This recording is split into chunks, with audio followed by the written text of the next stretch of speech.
ராம் நாராயண் ராம். பல உயிரினங்கள் ஒலி மூலம் பிறக்கின்றன.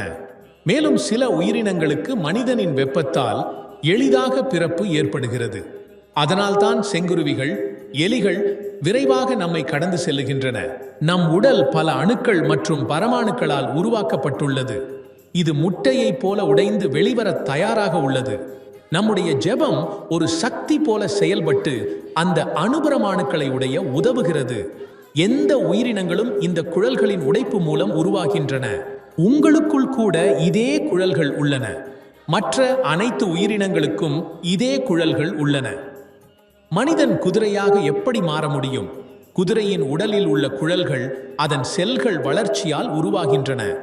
இந்த குழல்களின் வளர்ச்சியை ஊக்குவித்தால் உங்கள் உருவமும் அவை போன்றதாக மாறும். ஒரு கணத்தில் மாற்றம் ஏற்படுத்துவதில் எந்த சிக்கலும் இல்லை. எந்த நேரத்திலும் எந்த வடிவத்தையும் பெற முடியும். குழல்கள் ஒரு கணத்தில் மாற்றப்படலாம். இதேபோல் ஆயிரக்கணக்கான புத்திமுறைகள் வெளிப்படும். மனிதர்களில் 4 குழல்கள் இயங்கி வருகின்றன. உதாரணத்திற்கு 10,000 ஆண்டுகளில் இது வளர்ந்ததாக கூறலாம். இதில் மேலும் 6 குழல்கள் வளர்ந்தால் அது யானையாக மாறலாம். சில குழல்கள் திறக்கப்பட்டால் வெவ்வேறு உருவங்களில் மாறிவிடலாம். ஜெபமும் தியானமும் எல்லா குழல்களையும் திறக்காது.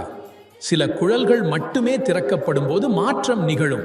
ஒரு 1,00,000 பேரில் சிலர் ராஜாக்களாக மாறுவர், சிலர் கவிஞர்களாக மாறுவர். எல்லாமே சாத்தியமே. ஒரு துப்பாக்கி குண்டை சரியான இடத்தில் குறிவைத்து வீசியால் அது எவ்வளவு தூரம் சென்றடையும் என்று பாருங்கள். குழல்களுக்கு சரியான அழுத்தம் கிடைக்கவில்லை என்றால் அவை திறக்காது.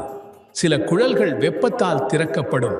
மூலாதாரம் முதல் சஹஸ்ராரம் வரை இந்த பெயர்கள் எதற்காக வந்தன? இவை அனைத்தும் சேர்ந்து வேதங்களாக உருவாகின.